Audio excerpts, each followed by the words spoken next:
Hello, अस्सलाम वालेकुम। मेरा नाम डॉक्टर सरोजना खेमानी है।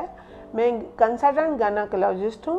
बेसिक एजुकेशन मैंने पीपल्स मेडिकल कॉलेज नवाबशाह से ली है, FCPS Karachi CPSP and MRCOG UK royal college London से।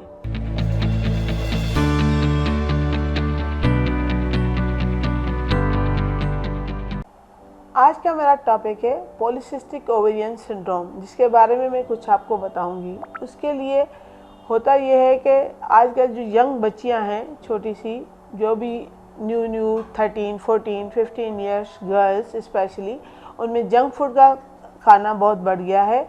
डेयरी प्रोडक्ट बहुत ज़्यादा बढ़ गई, जिसकी वजह से ये बीमारी बहुत ज़्यादा बढ़ गई है। 20 से 30% इसका वैसे तो इंसिडेंस है, लेकिन ये अब कुछ ज़्यादा ही बढ़ गई है। ठीक है, इसमें होता यह है कि वज़न का बढ़ जाना, गैर ज़रूरी बालों का फेस पे आ जाना, सेंट्रल ओबेसिटी जिसको हम बोलते हैं, और उसके साथ साइकिल की इरेगुलरिटी हो जाना या फिर फ्लो का कम हो जाना, ये सब हमें पॉलीसिस्टिक ओवेरियन सिंड्रोम की तरफ ले जाते हैं।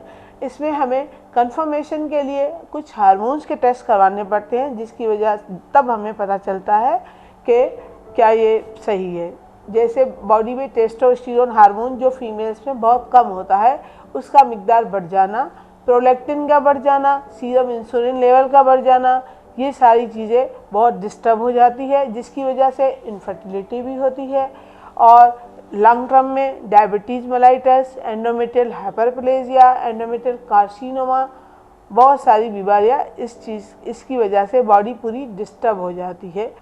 जैसे मैंने आपको पॉलीसिस्टिक ओवेरियन सिंड्रोम के बारे में आज बताया है, इसमें से कोई भी आपको अलामत हो, जैसे वज़न का बढ़ जाना, गैर ज़रूरी बालों का आ जाना, या साइकिल में इरेगुलरिटी होना, या फेस पे एक्नी होना, तो आप मुझसे हिलाले अहमर 3 तलवार क्लिफ्टन में आप कंसल्ट कर सकती हैं। अगर ऑनलाइन कंसल्टेशन की नीड हो तो आप महरम के थ्रू मुझसे अप्रोच कर सकते हैं। Thank you very much.